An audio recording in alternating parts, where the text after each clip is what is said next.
Hello, everyone. My name is Julianne Meyer, and you are watching Own Your Wellness. And I got to tell you, I'm going to be really upfront and honest. I haven't been this nervous to do a show ever because what I'm going to share about today can be considered a little controversial.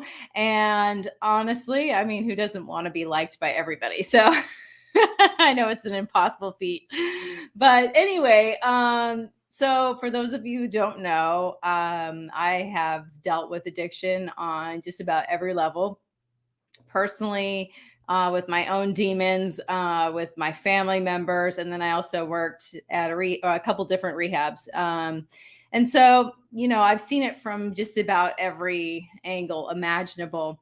And before we really get into like what I'm going to share, I want to say that this is going to be for a certain person. This is not for everyone.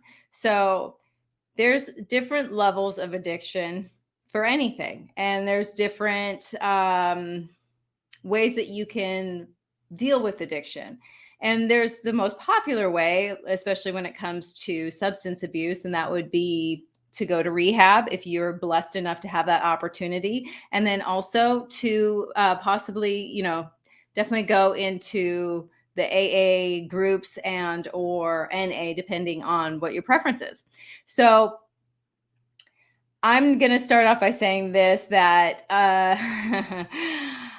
AA works, NA works, they do work, but it's not for everybody. And, rehab's not for everybody either. And there's going to be so many people out there because of my background that are saying, why are you saying this? Why are you, you're wrong, you're going to die and all these things. But there's so many people out there that have dealt with addiction that never went to rehab, or they never had they never went to AA and they still managed to stop drinking and using. So, or there's the people like me who went to rehab and did go to AA and then felt like it wasn't working for me anymore. And so what do I do? I'm still sober, almost 9 years now. So, I'm doing something right. So I'm talking to people like that, people that,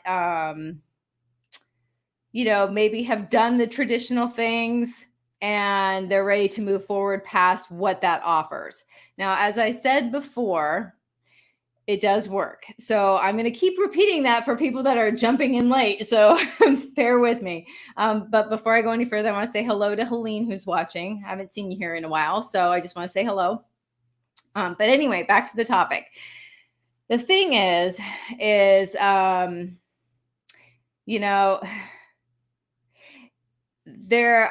so many, like I said, there's so many different levels to addiction. And there's people that I know that I'll give you a for instance of somebody that definitely has a strong addiction, and that maybe this would not be the right answer for them.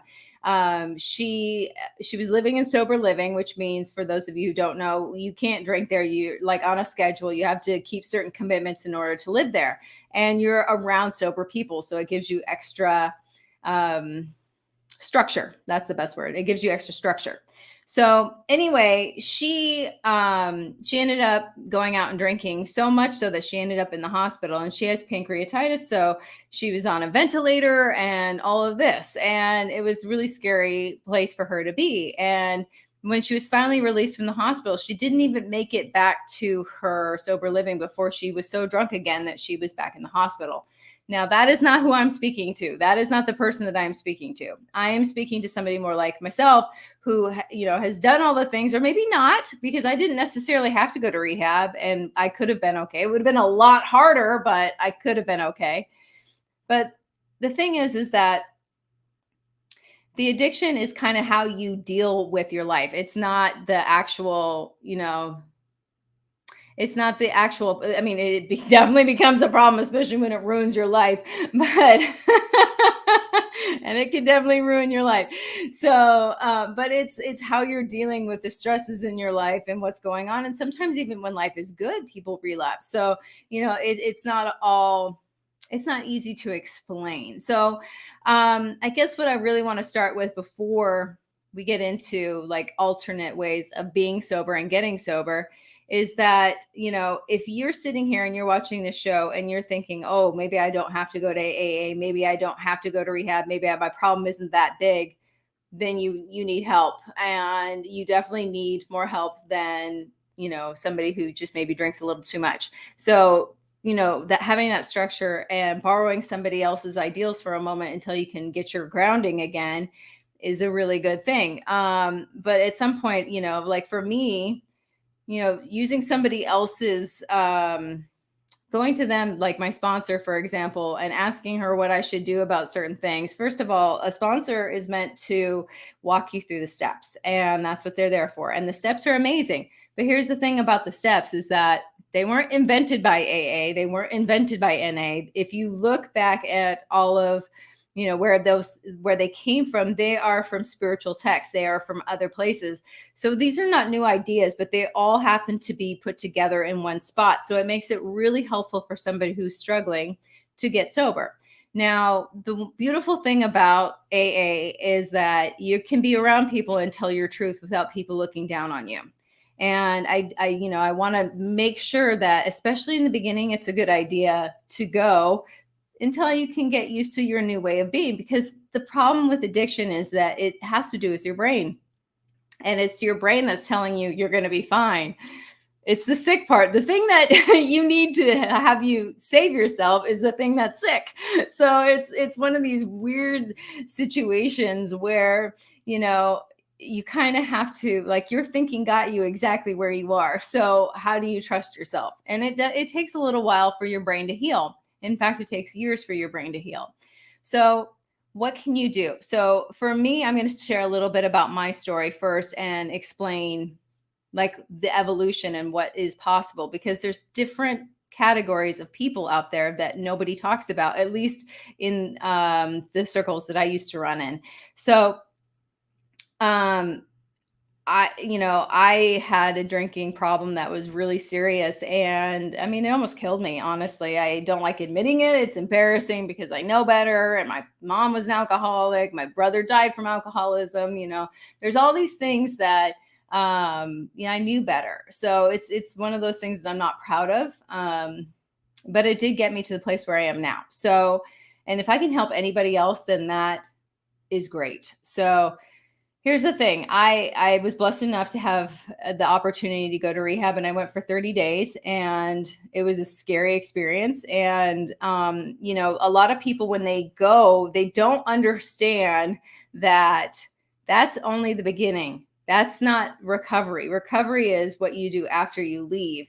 And, most people, myself included, was thinking, okay, I can go back to my life now.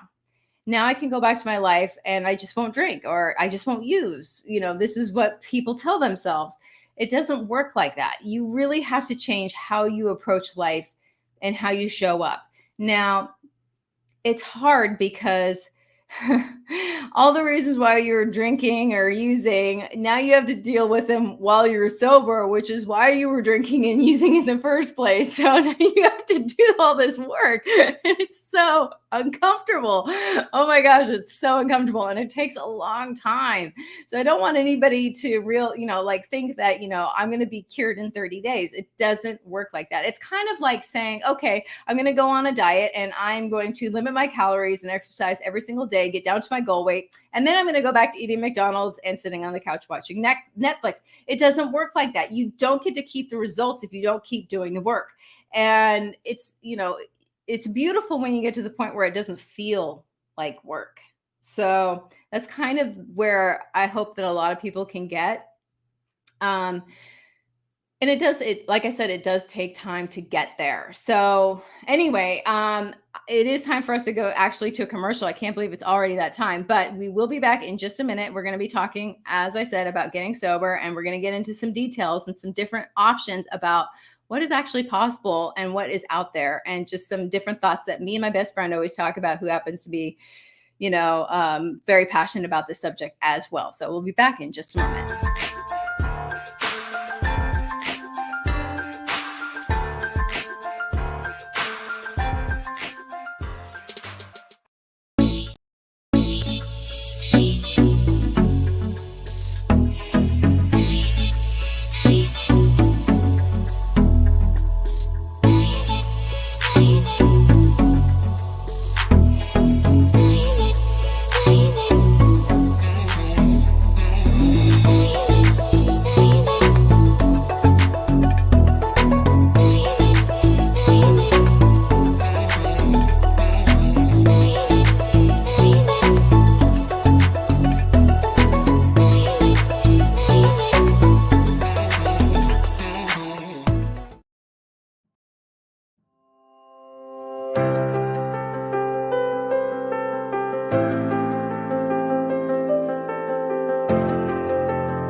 All right, welcome back. Okay, so, all right, we were talking about getting sober and all the different ways that you can do that and stay sober, because it's not always the answer for everybody to have the opportunity to go to rehab and also to attend AA or NA.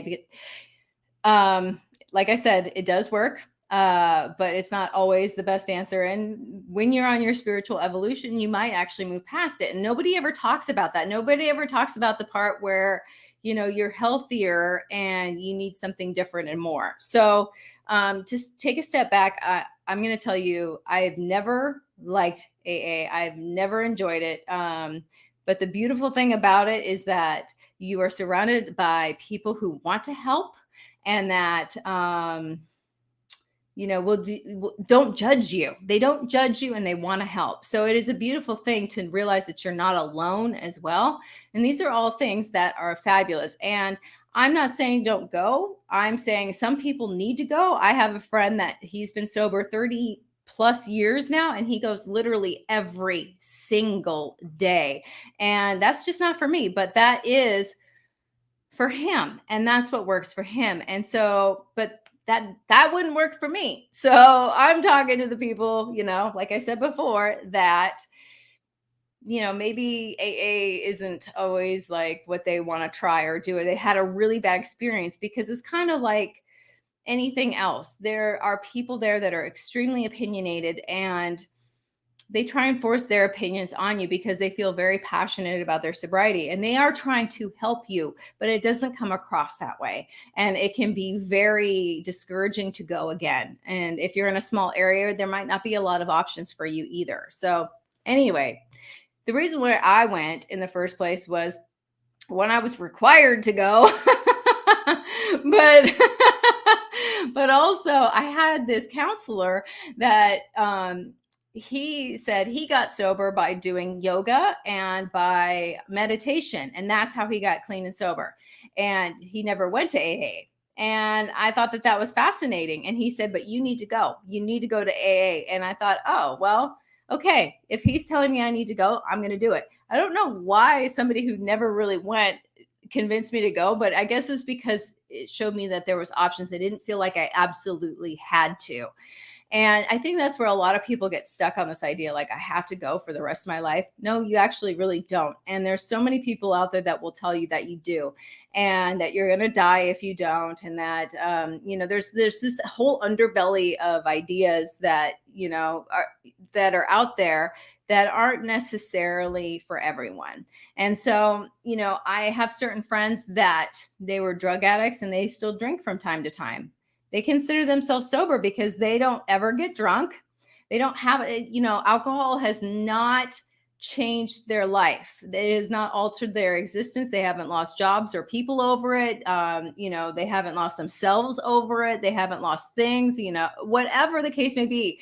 But somebody in AA might say, oh my God, you're not sober because you're still using. Somebody in AA might say, oh my God, you're on an antidepressant. That's mind altering. That means you're not sober. So, I mean, this is real. Like, this is things I've heard and things that I've, witnessed. And fortunately, I kept out of the mix of that for myself. But I just want people to know that you're not alone, that there are so many people out there that never went to AA and got sober. There's plenty of people out there that never went to rehab and got sober. And maybe they do go to AA now, but they don't have to go for the rest of their lives if that's not what they choose. Now, as I mentioned before, the basis of getting sober and staying sober is changing your thinking and the way that you interact with life. Okay. So you could still not drink and still act like you are a drunk. And what does that mean? Like this whole drive drunk thing. It's a set of behaviors that are associated with drinking and drugging. So things like lying, cheating, stealing, those are all behaviors that are considered like normal for addicts to, display, for normal for them to display these types of behaviors. And being completely miserable and angry and mean to people, those are all things that somebody, you don't necessarily have to be using, and you're still acting like you are. And that's, you know most people, when they start to drink or use drugs, it is to alleviate some sort of pain that they're feeling, whether it's mental, emotional, and sometimes even physical. But usually it's like your brain's telling you, I feel uncomfortable and this makes me feel better, so they start using it and it becomes an issue. And here's the thing, and I have to say this too, and this is just kind of off topic but kind of not. If you think you might have a drinking problem or a drug problem, you do. Because normal people don't think, oh my God, I'm drinking too much water, like think about it like that. And you don't think about like, oh, I have to limit how many drinks I have, or I have to limit, you don't do that with water. You don't do that with other things. So if you are questioning whether or not you have a problem, then you do. I'm not calling you an alcoholic. I'm not calling you a drug addict. I'm saying you have a problem. And it's something that you need to take a look at. There's something in your life that you are not addressing that needs to be addressed. And it might not be yours. It might be, generational trauma. It could be a million different things. But I heard this description not that long ago, and I just loved it. And it was that, if somebody TPs your yard, you still have to pick up the TP. Like you still have to do that. It's not, you didn't do it, you didn't put it there. But if you want your yard clean, you got to clean it up. Nobody else is going to do it for you. So that's what I'm talking about here, is like, it might not even be, it might be a valid reason, but if it's affecting your life in such a way that you can't function without it, you're thinking about it, you're mentally obsessing over when you can have it again, these are all issues that that means you have a problem. And so it's something that you definitely need to take a look at. But as I was saying, the whole point of this show is to talk about other ways to get sober and stay sober. And like my counselor said, there's meditation, there is yoga. Yoga works too. It's kind of like meditation using your whole body.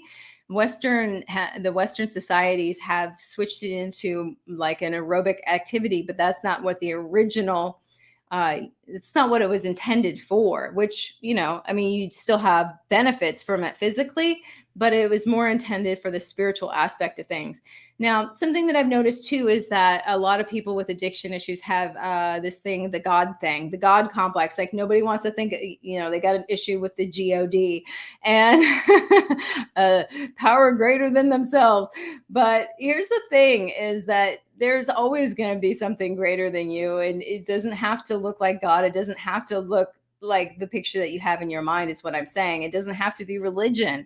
It could just be, the universe. The universe is bigger than you. The moon is bigger than you. The ocean is bigger than you.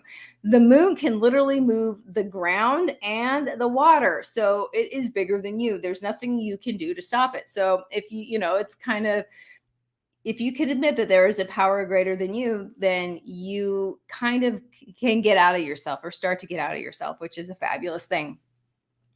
So the thing is that when you are getting sober and you are staying sober, because the getting sober part is not as difficult for some people as the staying sober part. And it's kind of like you just have to change the way that you're viewing the world and yourself. And some of the things that have helped me and countless other people are just deciding that you're not going to ever do it again, no matter what. And I know it sounds like really simple, but it's actually a big decision, because there's going to be a time in your life when you're going to be like, you know what? I think I'm fine now. I think I could actually go and have a drink and be okay. But you don't know that. You don't know that you're going to be fine. And then what happens if you've been sober for however long and you decide you're going to drink again, and then you fall off the wagon and now you're back where you started, homeless, jobless, moneyless, loveless, all these things. It is a slippery slope, and you have to decide for yourself, is it worth it to you to take that chance? Now, I know a lot of people in recovery, shall we say, and people that have gone to rehab that drink. I know a lot of people that do, and they're okay. I don't, nobody ever talks about them. Nobody ever mentions that. It's kind of like, and I understand why it's never mentioned, because it's a dangerous thing, especially for somebody in early sobriety, to think that they can drink again. Because if you can get to the point where you're okay with the idea of never drinking ever again, and you're fine with that, like it doesn't bother you, then, maybe you're okay. I can't say that for you, though. That's the thing. It's like only you can say that. So my suggestion, my personal opinion about this, and I don't stand alone in this, is that you have to make the choice for yourself, and you have to be willing to live with the consequences of what could possibly happen.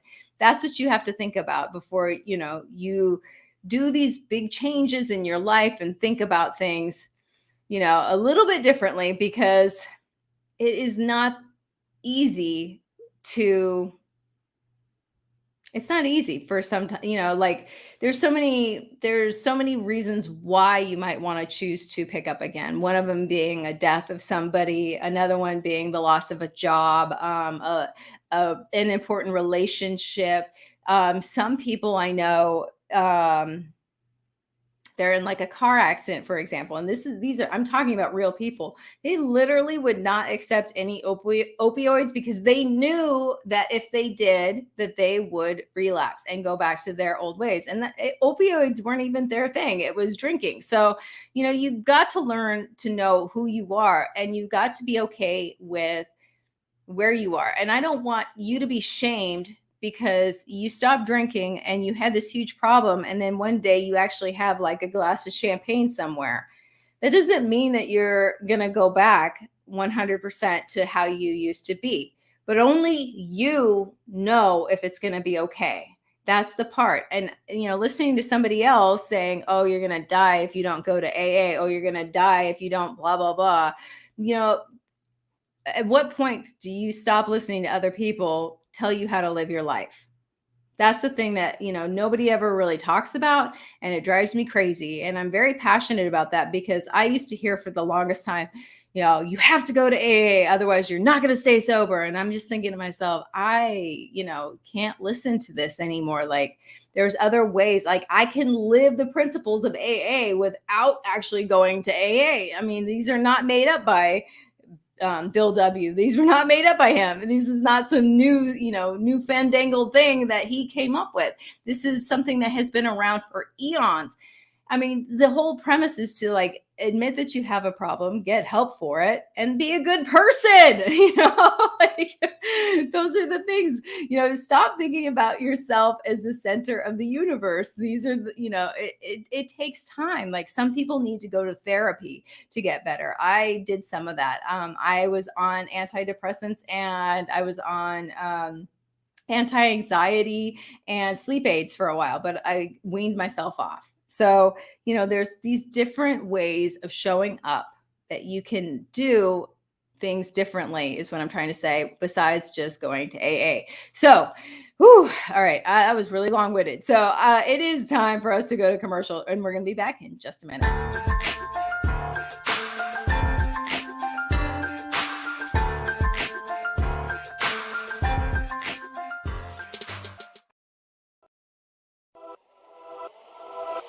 Welcome to E360 TV, the live streaming and on-demand destination for influential voices and enlightened audiences. We offer trending, grassroots, and purpose-driven content across a diverse range of interests. E360 TV is more than just watching programs. We offer the ability to interact with live shows connecting audiences to real, authentic influencers and storytellers while streaming to millions of devices.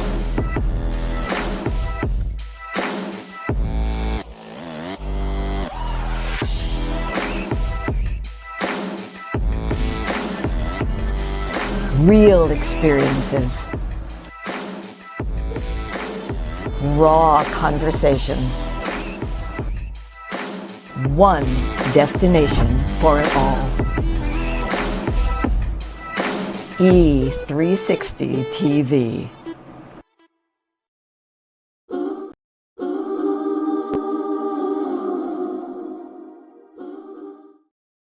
Welcome back, as I'm like being all whatever with my hair. Anyway.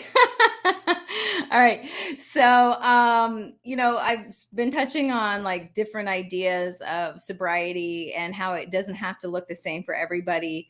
There's always going to be a ton of opinions about whether you're sober or not. And, there's some people that can go back to drinking moderately. There really are. There are people that, like me, who I just choose not to even give it a chance. And I honestly, genuinely think that I would be just fine. But here's the thing where I am with like where I stand is that one, it would hurt my dad. And I don't need to hurt my dad I don't need a drink and hurt my dad. Like I would never do that to him. So that's enough reason itself. But also I'm in health and wellness and why would I put that in my body? Right. So I just want people to realize though that it is okay for you to figure out what is right for you and that you don't absolutely have to go to AA and NA for the rest of your life to stay sober. So here are some things that I used to do and that the people that I know of in the other realms that you might not know about. So we're going to actually go into my book picks.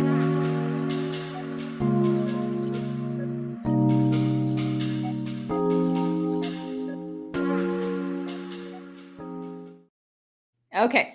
So here's the thing about when I first got sober is that, there's these ideas that,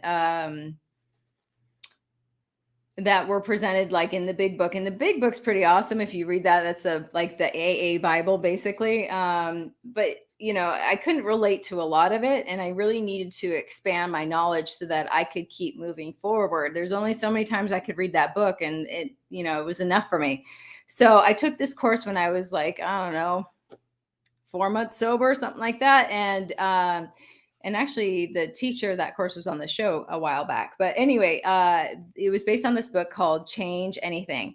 And, it's kind of like, well, what do you do with your life now that you are not drinking and using? What do? You can't just stop something and leave that place blank. You have to become who you're going to be next in order to stay sober. Like nobody really talks about that part of it. Like, who do you want to be? Like you get to choose who you want to be. How exciting is that?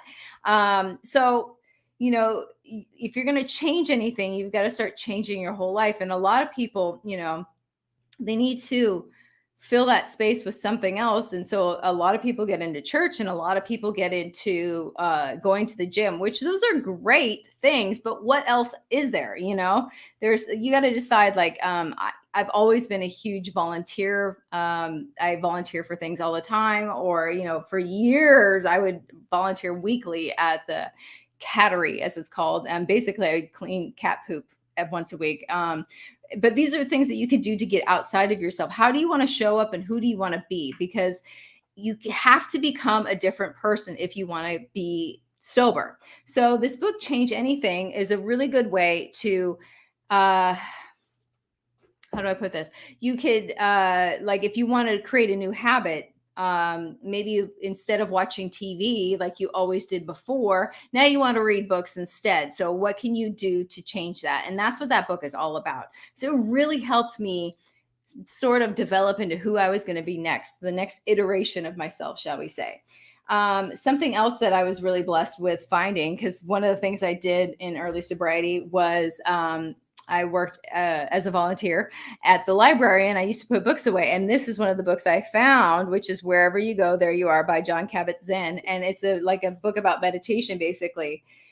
And it is so good. I can't, it's one of those books that I will reread. And it teaches you how to be present in the present moment, and that like all of your feelings are normal and you're not alone, but it doesn't mean you have to believe everything that you think. So it is such a good book for early sobriety, because, or anyone actually, but it was really good for me because it made me see what was possible.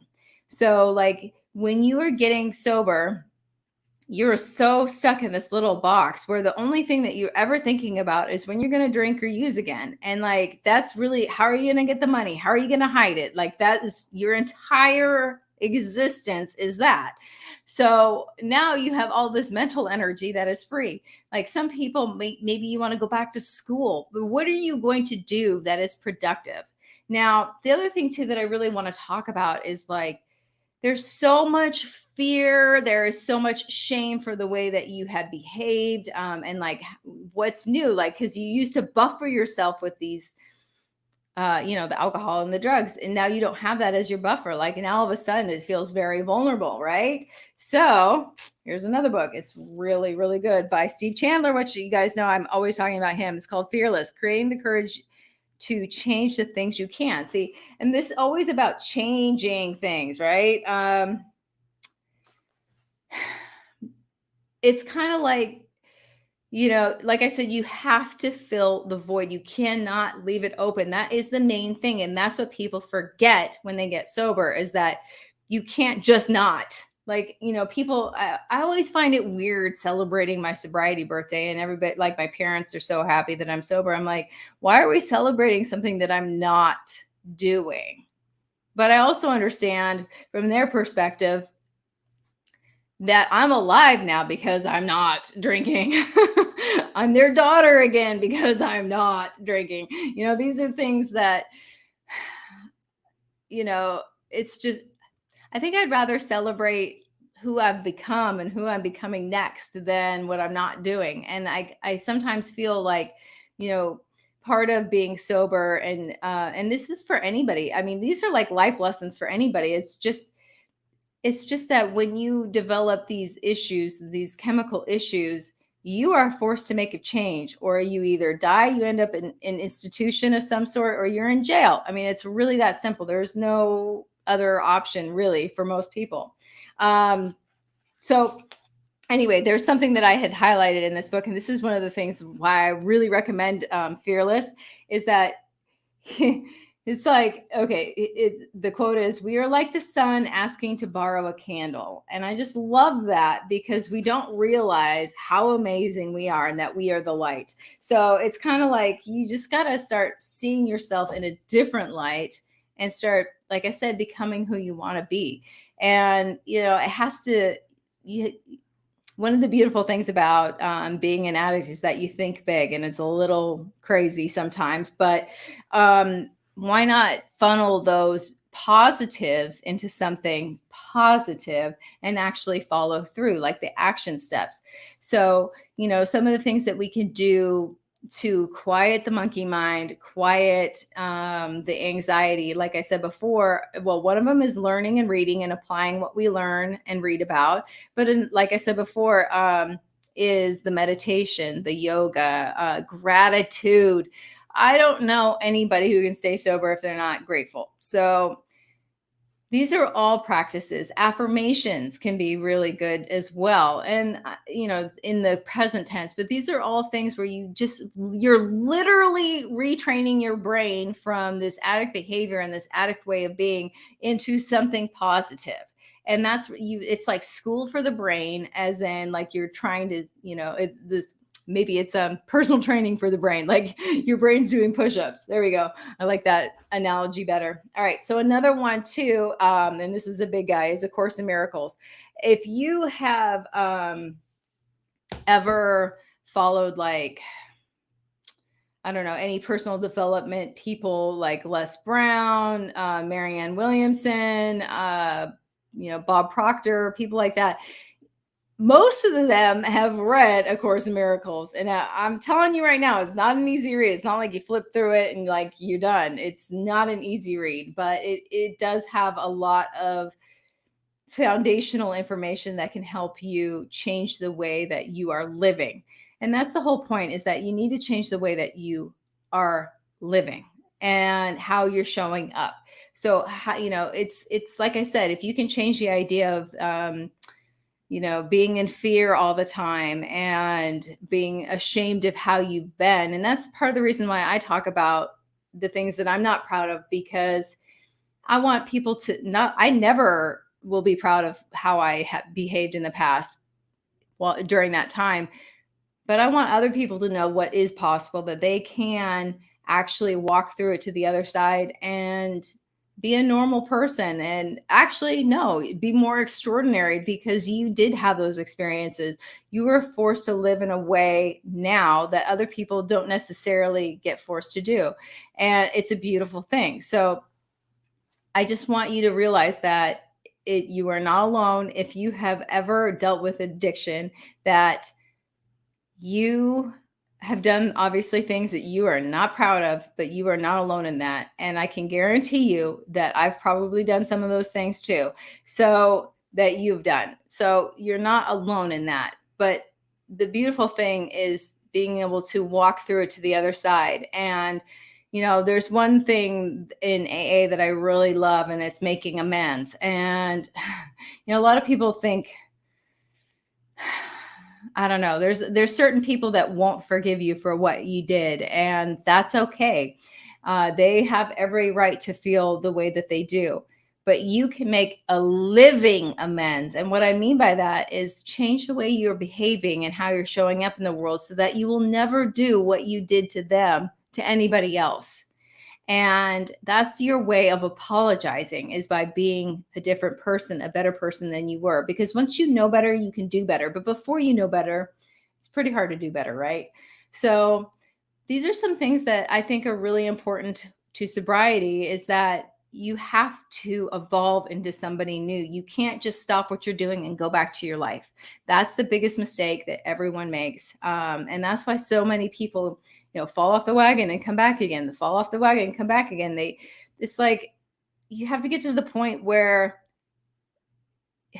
if you know that if you ever pick up again, that it's a slippery slope, then you have no business picking up ever again. But if you know that you're going to be fine, and you have, I have a few friends that have been sober just about as long as I have, and they've had a drink here and there. And does that mean that they're alcoholics or not? I don't know. Only the person who's in the body can say whether or not they're an alcoholic. So, but the point is that they don't allow those things to ruin and rule their life, either or. So I just want everyone to realize that there are so many different people out there. It's kind of like, when you are in this bubble and you go to a bar, you're going to find people who are drinking. It's going to be weird to see somebody in there that isn't, right? That would just not be where you would find non-drinkers, is at a bar. You might find one or two, but that doesn't mean that's where they hang out.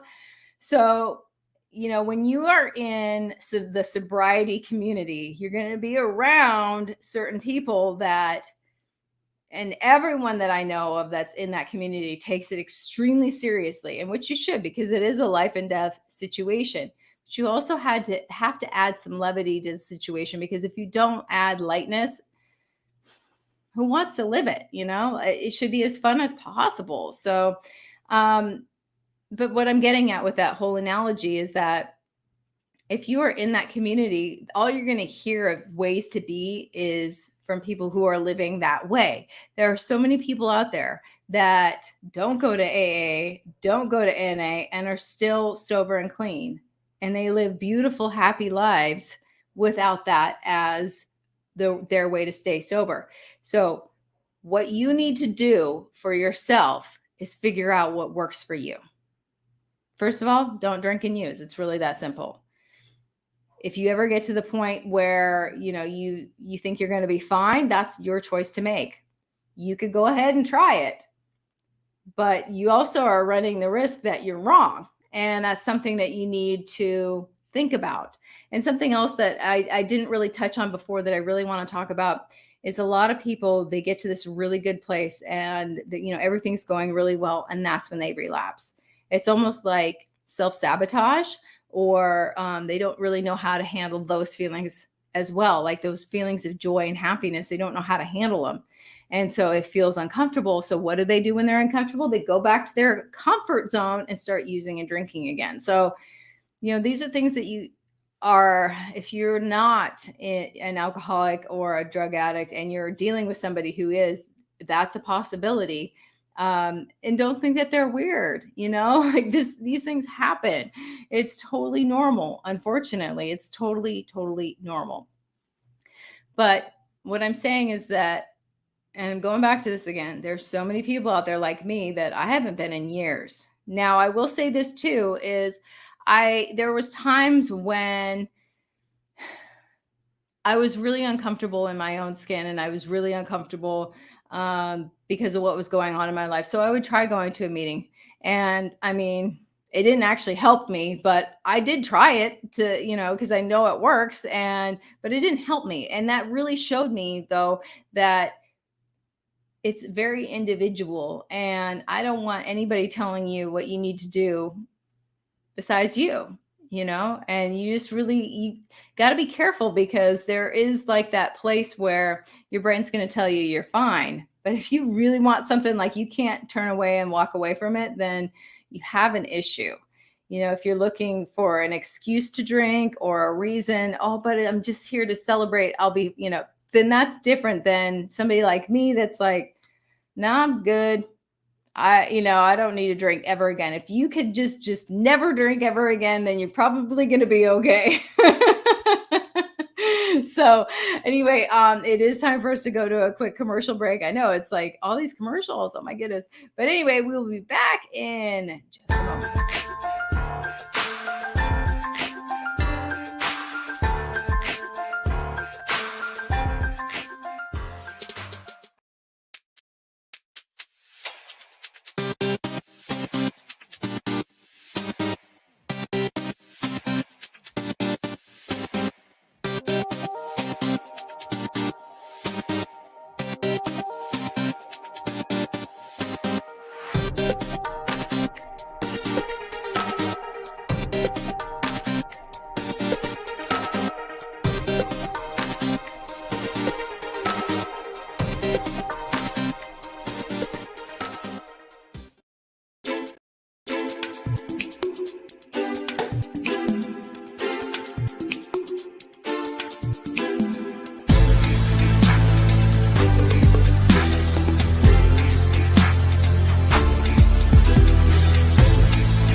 Welcome back.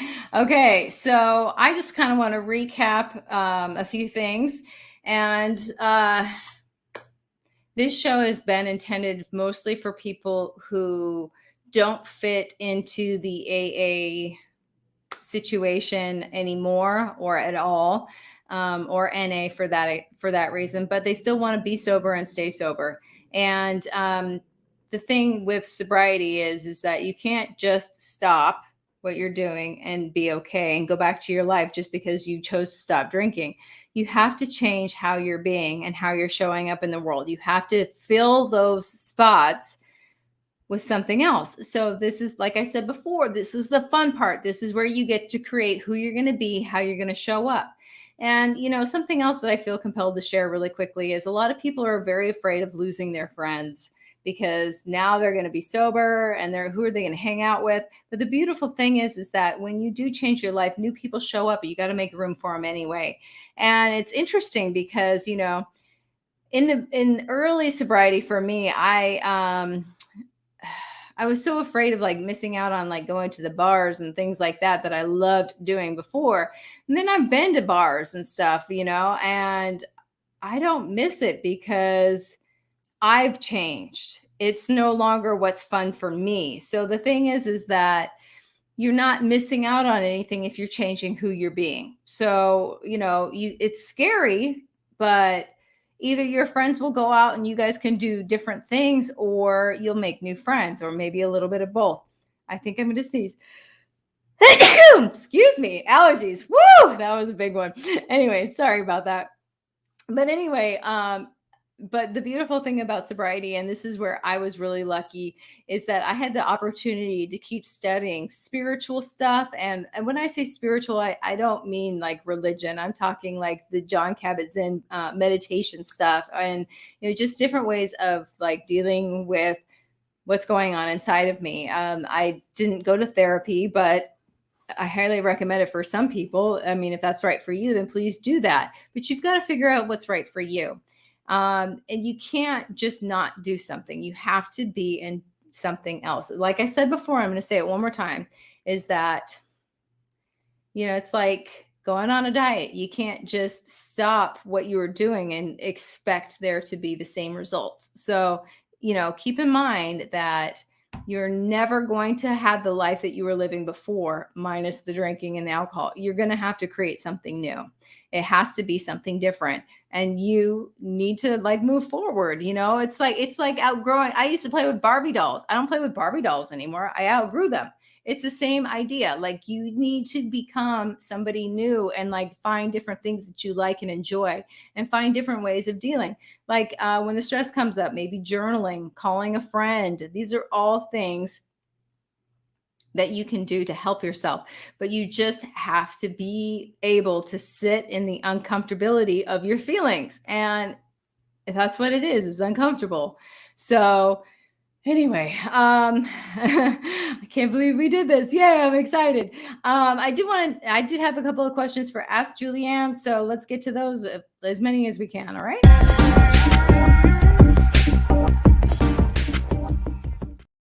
All right, the magic bowl is out. Let's see, what do we have here? All right. Here we go.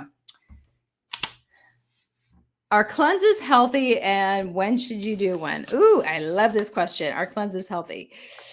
All right. So, yes and no. It kind of depends on what you're doing them for. What is your purpose behind a cleanse?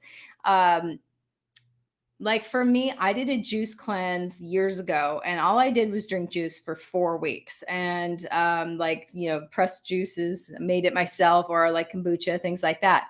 And I wouldn't recommend that necessarily, but for me, it was great because it reset my taste buds, my stomach, and everything else. And I was able to figure out how I was going to eat moving forward during that time. And so, yes, I mean, it was good for me because I was, doing it for a purpose, a healthy purpose. Now, if you're doing it, say like to just lose weight, no, I don't recommend that. But cleanses can actually, and you don't have to go hardcore. You can do things gently and still, it'll make a huge difference in your health. So you don't have to go hardcore. It doesn't have to be like, I don't know, was that cabbage soup cleanse? That is not a cleanse. Oh my God. It's like, well, you're just basically drinking cabbage water and that's it.